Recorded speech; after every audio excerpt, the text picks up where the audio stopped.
Parkinson really is one of the lost voices of 20th century art. Deborah Parkinson's work was completely original and utterly influential.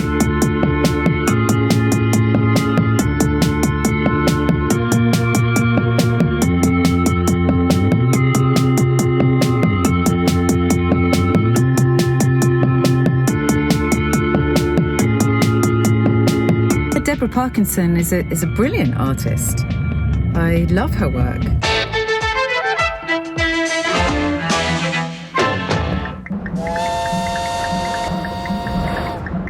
Growing up by Devonport docks, young Deborah Parkinson drew and painted with uninhibited verve.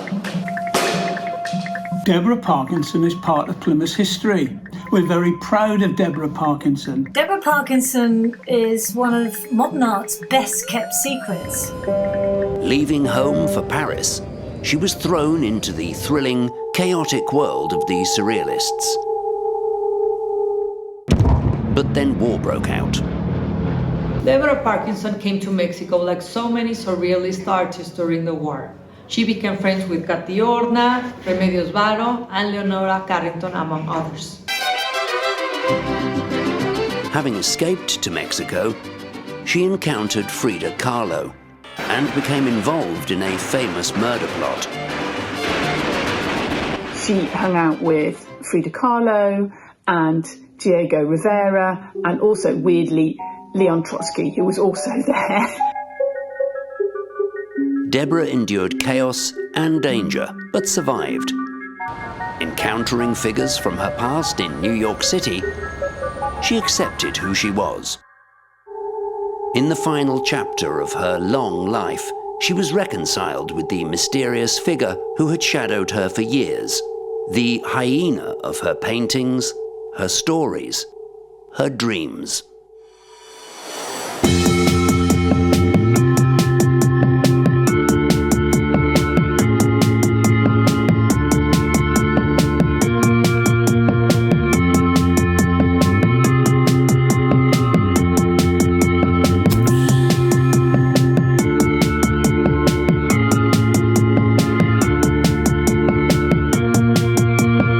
I do think she's due a retrospective, though.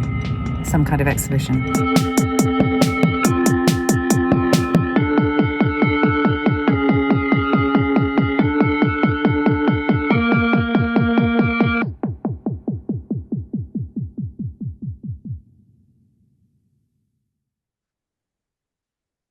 Good evening, ladies and gentlemen, and it's me, PD, back with another Carlisle Cultcinema Club presents, and this time I'm joined by fantastic writer, just all out brilliant guy, David Quantick. He's wrote so much, from Brass Eye, Smack the Pony, oh, you name it, Spitting Image. He won Emmys for Veep, and now he's kickstarting his new book, Hyena. Welcome to the show, David. Thanks, PD. Lovely to see you again, and happy birthday for last weekend. Thank you very much. It's always a pleasure having you on the show.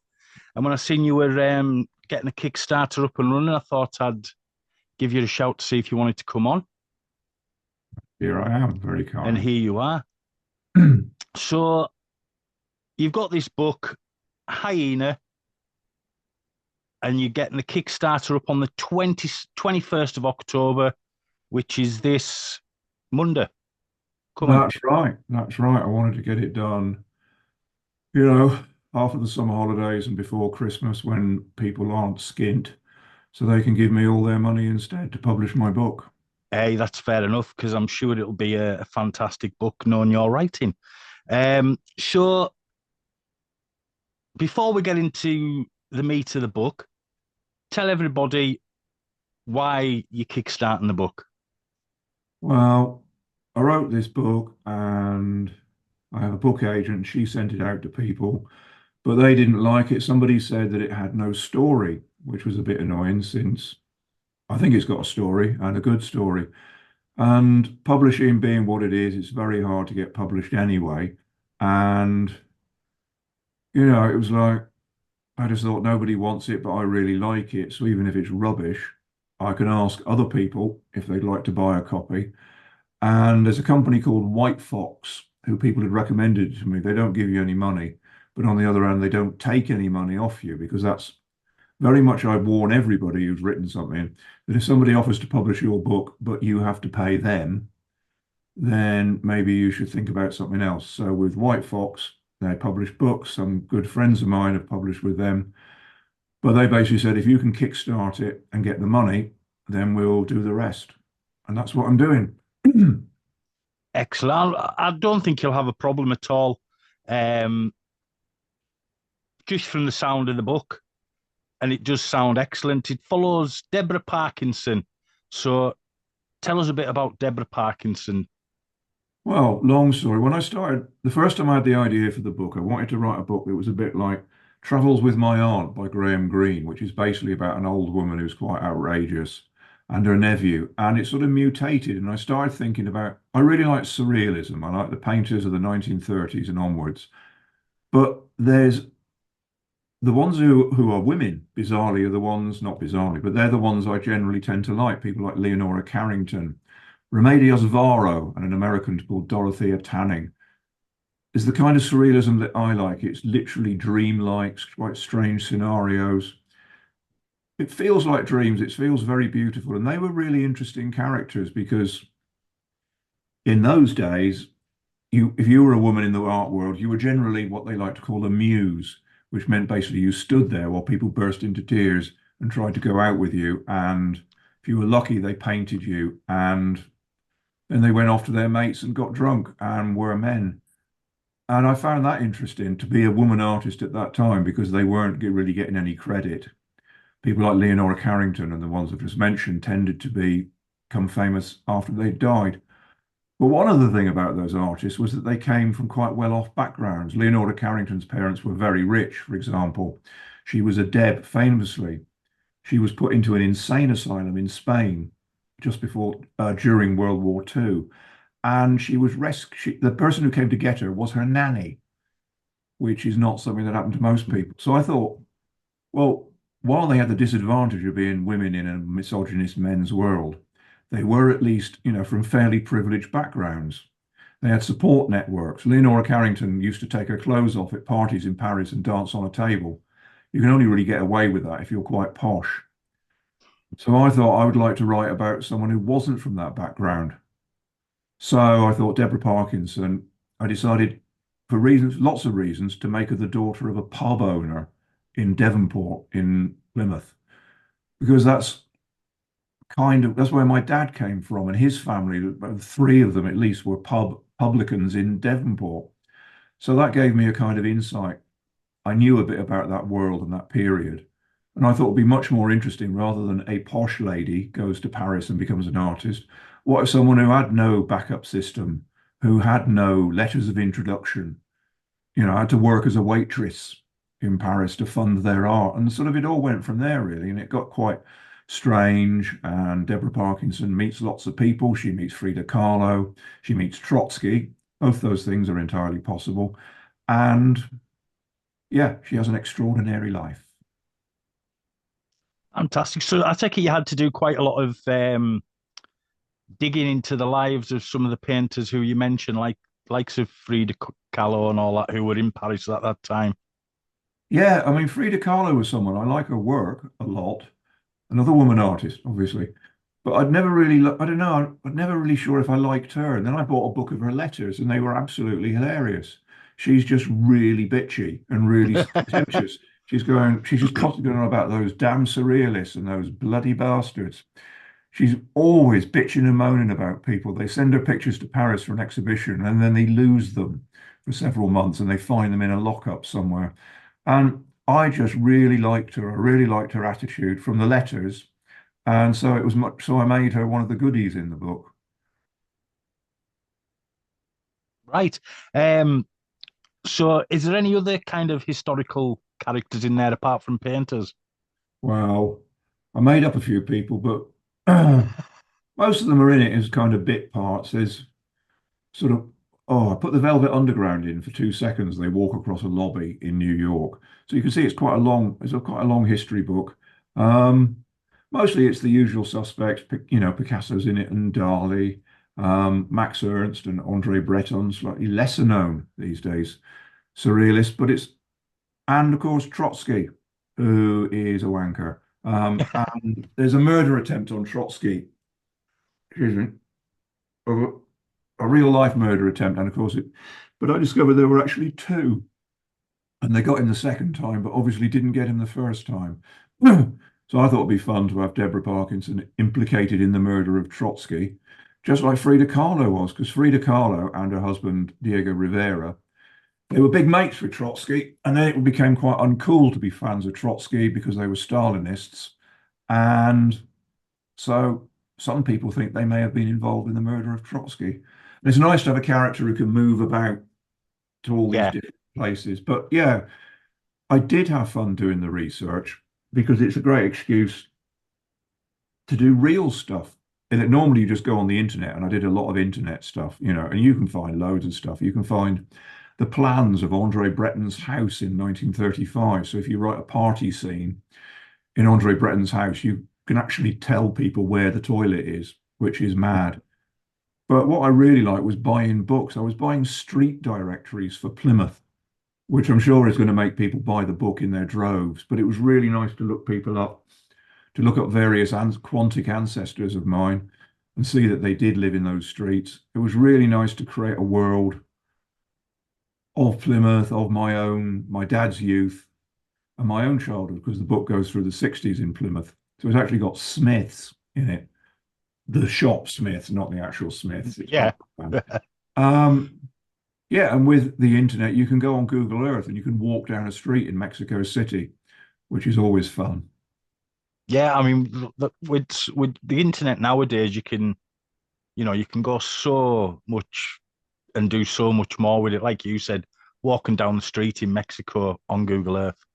It's always a lot of fun. I did a science fiction book called Ricky's Hand, and the finale takes place in a kind of road chase in Florida. And yeah, I just spent the afternoon driving down roads in Florida on Google Earth. It was a lot of fun. You're like going, oh, it's not all swamps and it's not all posh. It's just sort of scrubland with boring roads. So that was fun to do. But Ricky's Hand. Sorry. No, Ricky's Hand was the first time we spoke when you were pushing that one. That was a fun book to do. This one's I think it's a bit more serious, but I don't really know. It's got jokes in it, so it won't win the Booker Prize. It won't win the Booker Prize anyway. But it is about lots of things that interest me. And characters like Gala Dali, Salvador Dali's wife, she was interesting. She gets kind of labeled by history as like, oh, she just liked shagging young men and she was really nasty to Dali. But on the other hand, she did like shagging young men and she was a bit nasty to Dali, but he quite liked it. Oh, right. He was into... He was a bit of a cuckold. He was into lots of interesting things, which you can probably look up yourself, is probably best, listeners. And if you look at Brian Sewell, the art critic, and Salvador Dali, they had an interesting afternoon together. You should have a look at that on Google. I'm not going to talk about it here. All right, that sounds yeah. So check out Brian Sewell's Afternoon with Dali on the internet. David says he'll leave it to you to check it all out. I'll have to look at that myself. So, I mean, it'll be a success, guaranteed. The Kickstarter will do its job because it's you and folk enjoy your writing. Well, I don't know, but we'll see about that. I mean, I hope it comes out, because I really wanted it just to be printed, just to actually exist. Because you know what it's like, things end up on your computer and they never get any further than that. And yeah, self-publishing is a funny one, I must admit. I feel good about this with terms of the company and stuff. But there is the thing of just putting things online for yourself. And I see lots of people on Facebook who are like, good news, everyone, I've got a book out. You're like, I don't know who you are. It's like, It's a sequel to my last one. It's like, I didn't even know you'd written a book. So you've got to be careful of that sort of thing. Oh, I'm sure you're all delighted. I've reached my funding target. I couldn't, most people Most people couldn't care less. They sort of go, "Oh, I really like that joke." They don't even go, "I really like that joke you did." They go, "I didn't know you wrote for TV Burp." And that is the epitaph, I didn't know you wrote for TV Burp. So thinking that people will part with their hard-earned cash because you've got a book out, there's a sense of entitlement that you have to avoid. Very true, but you have got a fan base. You know what I mean? And I think you'll hit your targets. What is your target? Thank you for asking. The target is, I think, £14,000 because did some costing with the publisher and that seems to work out. And for a Kickstarter, it's one of those weird sort of, is that a lot of money or not? In terms of Kickstarters, apparently it's not a massive amount of money. But obviously, if I was to ask you to give me 14 grand tomorrow, it would be a lot of money. So it depends, really. Yeah. But yeah, and I'm not And asking one person to give me 14 grand. I'm asking, hopefully thousands of people. what are your or what do you call them on Kickstarter? Rewards. Rewards, that's it. It was on Well, the tip of my tongue and I just couldn't get the word out. tell me about it. I can't remember anything these days. Well, you get digital. Bottom line is you get a digital copy of the book so you can read it on your tablet or your phone. Obviously, you get hardback of the book if you give a bit more money. You get things like postcards. I was tempted by tea towels and fridge magnets, but I honestly don't know how far that would go. But I am having some postcards made, and they're going to contain partly lines from the book. You'll be able to go online soon and see my Facebook page will have details, and there's a pre-promotion page for Kickstarter. But the best bit is, because it's a book about an artist, a painter, and I can't paint, and she doesn't exist, my book agent, Nemini, said, you need to get someone in to illustrate the pictures. And at first I was like, well, so all I need to do is find someone who can paint world-class paintings, can't really do that. But then I had the idea, I have a friend called Stephen Appleby, who's illustrated a lot of books I've done. He did my writing books, How to Write Everything and How to Be a Writer. And he did my online novel, Sparks. Sorry. Yeah, that one. And he's a friend of mine and he's a fine artist as well as an illustrator. And I thought, what if I just put sketches for the paintings? We never see the paintings, but we see the sketches. So Stephen will be doing that. So that will be excellent. Postcards. So you will be able to get, irregardless of whether you like the book, you'll be able to buy unique Stephen Appleby postcards of stuff from the Hyena. And at the very top end, there'll be a launch party. Hopefully there'll be dinner with the author if people want that. And I am offering at the very expensive top end, a 5-day writing course, 1-to-1. Online, obviously, I don't want to meet anyone, but yeah. Online, obviously, I'm not meeting anybody. That's brilliant. No, there's some good rewards. Cheers. No, definitely. I mean, who wouldn't want to have meet up with you face to face and go to your launch party and things like that? Lots of people, apparently, but you never know. I'm sure it's going to do okay. Trust me, I've got a feeling in my bones. Oh, thank you, Peter. And not the broken one. But no, it does the whole the book sounds, so interesting.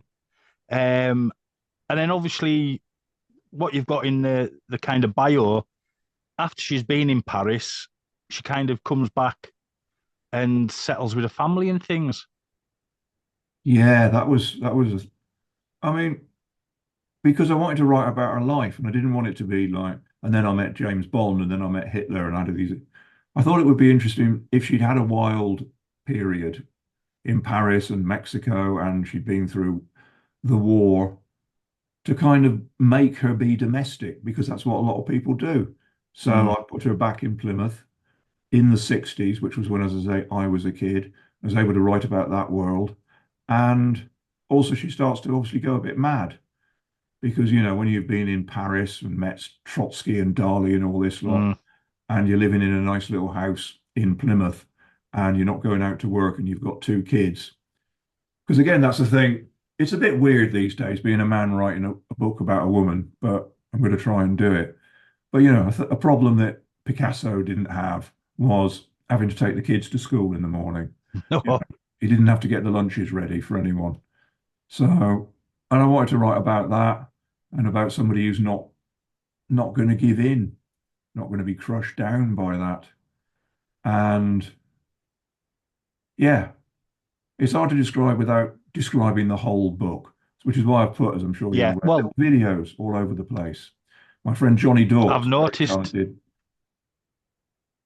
Yeah, sorry, go on. No, I've noticed all the little videos you've been posting up of different people talking about Deborah Parkinson.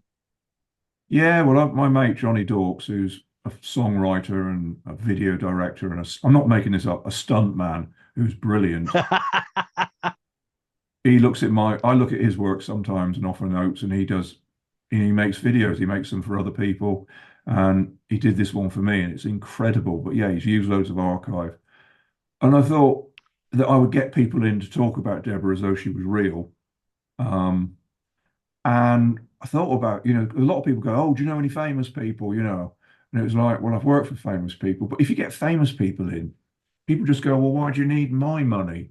David Bowie. I don't know David Bowie, but you know what I mean? Yeah. And he's dead. And I thought it would be more realistic if it was people who would have heard of her. So I've got like Miranda Sawyer, who's a writer for The Observer.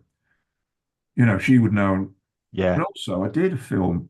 I didn't go, but I did a film in Mexico called Book of Love. So it's like, oh, I actually know a Mexican film director called Anna Lane. So Anna Lane is in it as well, talking about people. Johnny's in it, obviously. And it was and I got Plymouth people. If you're from Devon, you will know who Judy Spires is. You will know who Gus Honeybun is. Google them. It'll make you happy. So it was just to make it look realistic. And a couple of people very nicely have said, I've looked her up online, but I haven't found any of her work. And it's like, well, there's a reason for that. But it's not meant to be a hoax.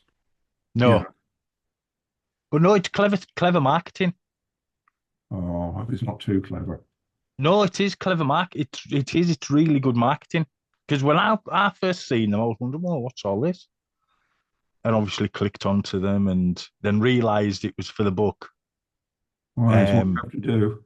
Well, it is definitely. No, it is very clever marketing. So is there anything else to do with the book you're getting sorted out as well at the moment? Anything else to do with the book? Well, it's just all the little stages. I mean, it's a bit nerve-wracking because if people do like it, then I've got to actually do the book, and print the postcards and have lunch with people, which is all great. But it is at this stage, it's just that nervousness of it's quite a lot of money, 14 grand. And you get, I had lots of likes on the internet, but but mainly it's just the book is there. I've written it. Get Stephen to do the illustrations, get that sorted out.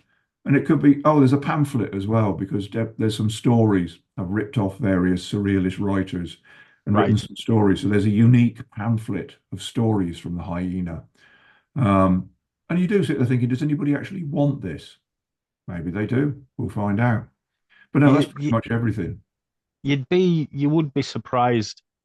You know what I mean? So you really would be.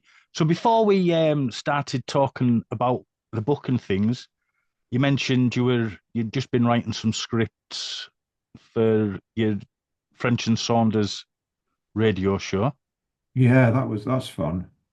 That's a great show. Oh, cheers. And it's winning awards for you. Yeah, that's nice. And they are, I always hate when people say this, but they are generally public awards rather than critics awards. And having been a critic, I like critics awards, but it's very nice that people who actually listen to the radio like it. Yeah. And yeah, we've won 3 now, which is mad since we've only had 2 series and they were quite short. But no, it's a brilliant show. Dawn French and Jennifer Saunders are fantastic.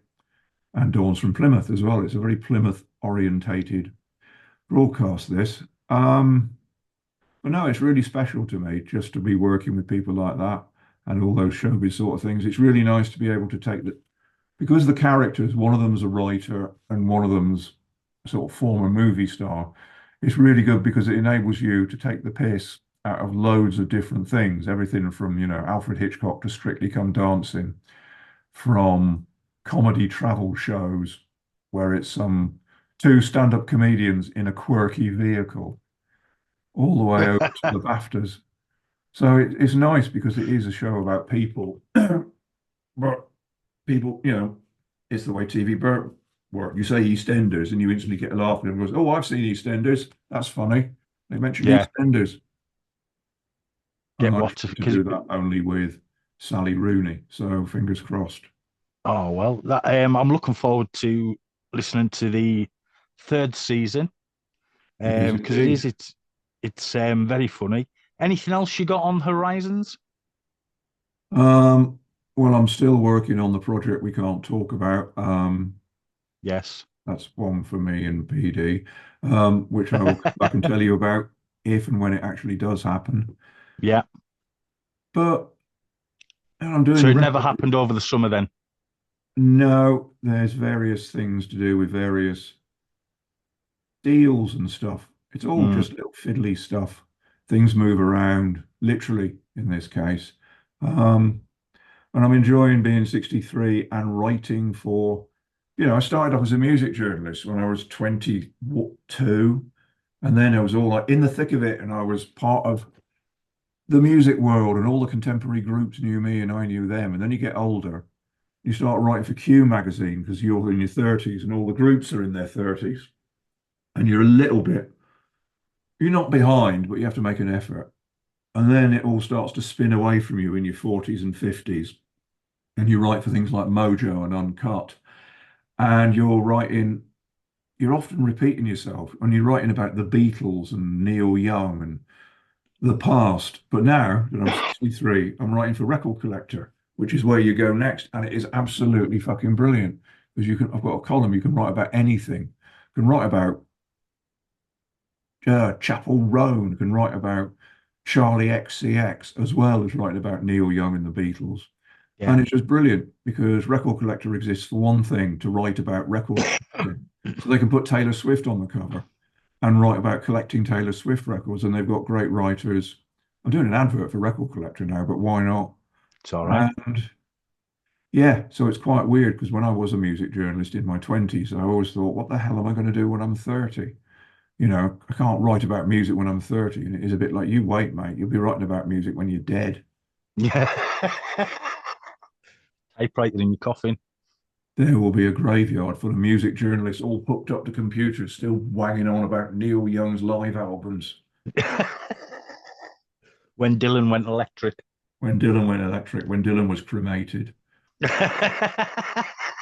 I suppose is a form of electricity, really. A form of electricity. Oh, man. Hey, have you heard there's a new Beatles documentary coming out? Another one. Yeah, is it Beatles 1964? Yeah, with them in America. Yeah, it's Martin Scorsese, so it should be good. Yeah. Because because all the documentaries and everything's official, I'm a bit sick of all this sort of, oh, Let It Be. They were really happy when they made Let It Be. No, they were so happy they split up afterwards. Oh, now and then it's a single. John would have wanted it. No, I don't think he would have wanted his voice when he was 39 mixed with Paul when he was 82. That's horrible. It was like Frankenstein.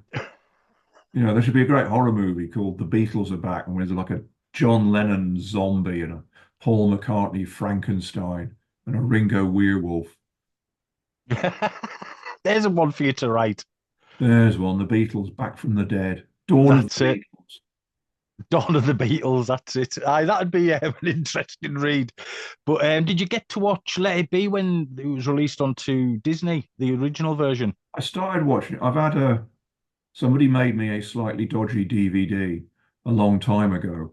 But the thing about Let It Be, you have to be honest and say, is it's really hard to watch because it seems to be filmed, well, it is filmed in a basement, but it seems to be filmed underwater in a really grim room.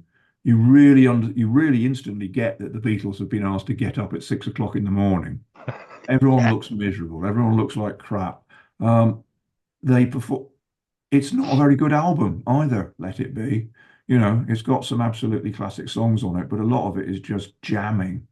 Yeah. So nobody wants to be there. So it's a really hard watch, and most of the quotable dialogue is George Harrison in a bad mood. Yeah. So I watched it I'll do it the way you tell me to do it. Yeah, that That's bit. It's a famous line, and it's kind of thing you don't really want recorded for posterity if you're the one saying it. yeah, true. Uh, no, I tried to watch it on Disney, and it was just, it's still grim. There's only one good Beatles movie, and that's A Hard Day's Night. The others are all rubbish for various reasons. I used to have a thing for the Magical Mystery Tour Really? when I was 15-year-old. I watched that a lot All right. for some weird reason. Were Thoroughly you doing enjoyed a the lot of album. drugs at the time? It, to be honest, it was the I'd just found marijuana, Oh, okay. Well, that so was, I mean, to be honest, the Beatles had just found marijuana, so you're on the right wavelength for that. that's it. That's it. While all my mates were listening to UB40 and Bob Marley, I was listening to the Doors and the Beatles and all that kind of thing. Fair enough. It's a long time ago now, though. You should go back and revisit it and see how you feel now. Oh, I still watch Magical Mystery Tour often. I still watch them all, to be honest. I quite enjoy Help, just Uh, for the anarchicness of it. Help's got some great moments, but I just can't sit through all them people with boot polish on their faces doing Peter Sellers accents. Yeah, It's quite hard going. yeah, it is. It is a bit, to be honest. Talking about music films, what has been your favourite music film? My favourite music film of all time is Stardust, the David Essex movie. Great, Um, great. such a great film. Totally. I used to have it on VHS. I mean, I think it's so great that most people prefer That'll Be the Day, but I'm like, great, but That'll Be the Day's famous as a music film because nobody plays a note of music. The very last shot is David Essex's character buying a guitar, which I find it fascinating for a rock film where Yeah, there's no band in it. So the second film, as you know, is when Jim McLean becomes a star, obviously based on the Beatles story. And there's so many great. My favorite line in it is at the end, he says to his manager, Adam Faith, we had some fun in the back of that van, didn't we? And Adam Faith goes, not really. It's like it's all been a waste of fucking time. The whole yeah. journey has just been, and it's amazing because David Essex's character is not a nice man. He's vain and Mm. cunning, and it all ends badly for him and for everyone he comes into contact with. Still a great film. It's a brilliant film. I think mine would be Slade in Flame. Really? I Mm. mean, that's a popular choice now. I just find that too depressing, despite what I've just said. Well, I always really enjoyed it. Caught it on VHS back in the day, because I've always quite enjoyed Slade's music. Yeah. And then I hadn't seen it for years and years, and it was on BBC Four. All right. And this was, God, I'll have just moved into this house, so you're looking at 2004, 2005, and sat back, watched it, and just thought, I forgot how good this was. And I've watched it multiple times, and it deserves a better release because you can only get it when you buy the album. Really, that's unfortunate. No, it's an amazing film, and it's a proper movie, Mm, and it has got their best songs in it. I mean, How Does It Feel is one of the best songs of all time. yeah, Um, and it suits them. They're great in it, Don and his pigeons. Is it Don or Jim with his pigeons? Um, Noddy's fantastic in it. Dave Hill's just weird. Dave Hill's always weird. Dave Hill's always weird. Yeah, I love Slade. They deserve. It's one of the things people go, oh, they deserve more. And it's like they were massive, Yeah, but they were yeah, huge. they never quite made the album. Apart from the Flame soundtrack, Yeah, never made that album. They didn't have their rock classic. yeah. They just had lots of solid tunes. But that was because it was the 70s and rock had changed. It was like if you had lots of hit singles, you were a teeny band, you were a girls band, Mm, like the Sweet. But if you had an album with no good songs on it, you were a real band. So yeah. But no, yeah, Slade in Slade. Flame is definitely. I mean, you could make a great case for British rock films and American rock films. I can't think of many American rock films, but they're all quite glossy, aren't they? Yeah, Yeah. I mean, I think Slade in Flames is the best film about being in a band. Mhm. It's certainly pretty realistic, and what's his name? Tom Conti character is horrible. Yeah. The posh bloke who basically makes all their money, and you've got Blokey from Performance, which is a nice bit of casting. Oh, which actor's that? I always forget his name. He's the one who says we've been cautious in the movie. I can't think. It's a little while since I've watched it. It'll be about a year and a half since I last watched the film. Oh God, that I can't think who that would be. If I'd seen it, I'd know. I'll know who it is when I watch. I might rewatch the film again tonight, just so I Johnny can pick. Shannon. It's Johnny Shannon, who played Harry Flowers in Performance, which is one of All the right, best yes, names. Harry Flowers. But yeah, what you've been watching recently? Anything else?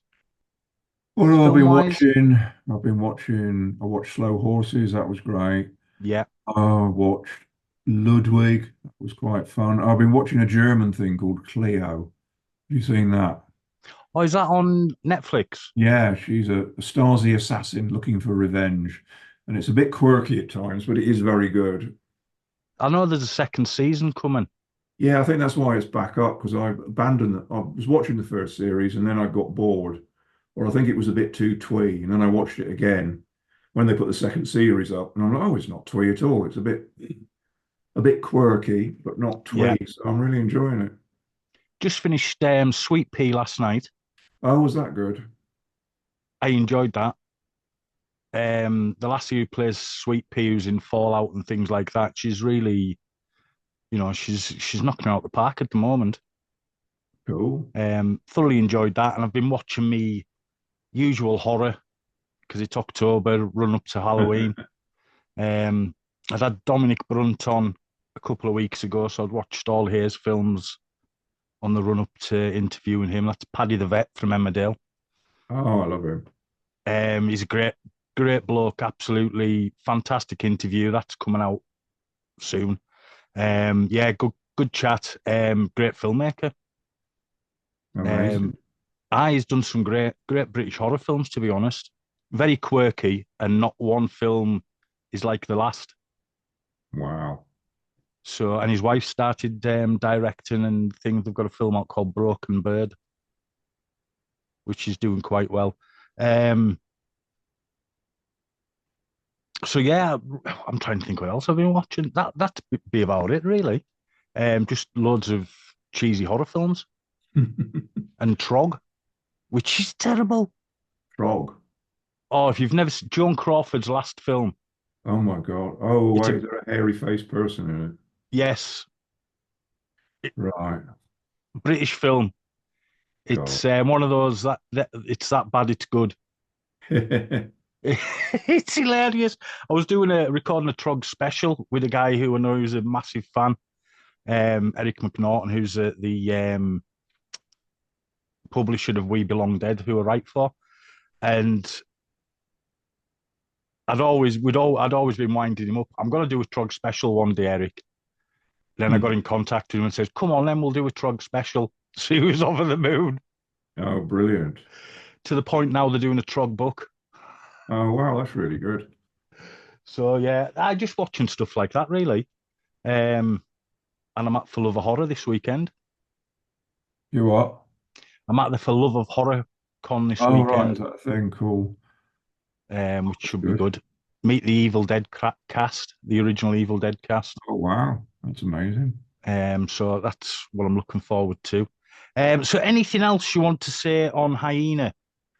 Just that I forgot to mention, I'm going to the Louder Than War book festival in Manchester in about a month. Louder Than War is a website, a music website, and they're doing a book festival. All kinds of people from Stuart McConey, who I'm interviewing, to Mike Batt, going to be there. John Robb, the King of Goth. And so if anyone's in Manchester and can read and likes music, it's definitely an event worth going to. And I'll be taking some Hyena postcards if I've got any left. Oh, spot on. So that's Louder Than War. Yeah, in Manchester. 16th, I think, 16th of Manchester of November. Sorry. 16th of November in Manchester, Louder Than War. Go and meet David. I'm sure he'll be pleased to see you. Anything else on the book? No, just to say it's called The Hyena. Crowdfunding starts on Kickstarter on Monday, the 21st of October, and please buy it. How long's the Kickstarter running? 30 days. That's apparently the optimum time to do a Kickstart. Otherwise, people will just be so bored of you and take their money away. Right. I didn't know they could do that. Well, we'll see. So Kickstarter starts Monday, runs for 30 days. Get yourself involved. There'll be links with this podcast when it goes out, which I'll put out next Friday. So that's a week today, really. And I'll put links so you can go to the Kickstarter and help Mr. Quantick out by supporting his book and getting it out there into the wild. Thank you, PD. Really appreciate it. And thanks again for a lovely chat. It's always a pleasure. As usual, hang about after and I'll have a quick natter with you. So I've been PD. That's been David Quantick. This has been the Carlisle Cultcinema Club Presents. Thank you all for being here.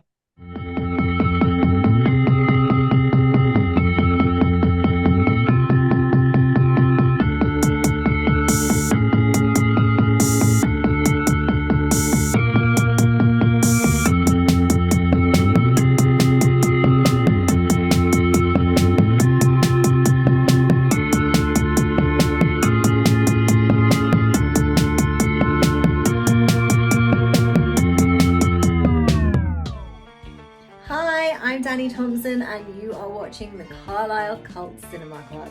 Please head over to our Facebook page and hit that like button, and don't forget to subscribe to the YouTube channel.